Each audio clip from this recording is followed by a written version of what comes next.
Good afternoon. My name is Jenny. Today I'm going to introduce you to some of the most amazing plants in nature. The first plants I'd like to introduce are quite unusual. How do most plants grow? They drink water from the soil, breathe CO2 from the air, and absorb sunlight to make their own food.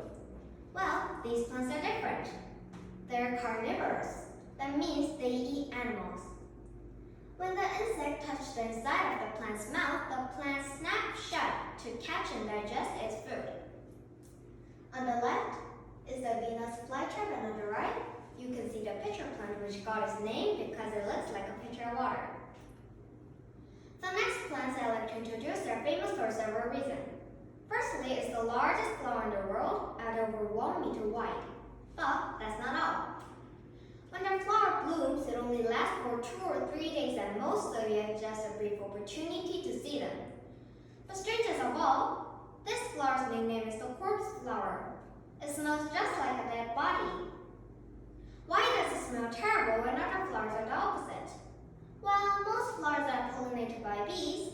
These flowers are pollinated by beetles and flies, which feed on dead animals. That makes sense now, doesn't it? The next plant I have for you is the smallest flower in the world. This is watermelon.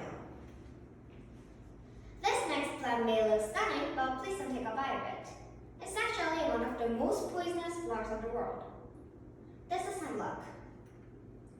If you want to raise one of these plants known as a century plant, you will have to wait 10, 20, or even 30 years to see the flower, and it will only bloom once in its entire life, so don't miss it.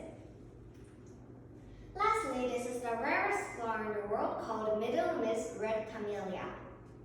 This originally came from China, but it has completely disappeared from there, and now there's only 2 examples of it left in the world.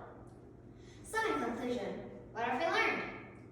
When you think about flowers, the first word that comes to your mind might be beautiful, and while it's true that most flowers look pretty, smell lovely, 2 flowers could be as different as an ant and an elephant. I believe what's most beautiful is the wonderful variety of plants in nature. Thank you very much for listening to our presentation.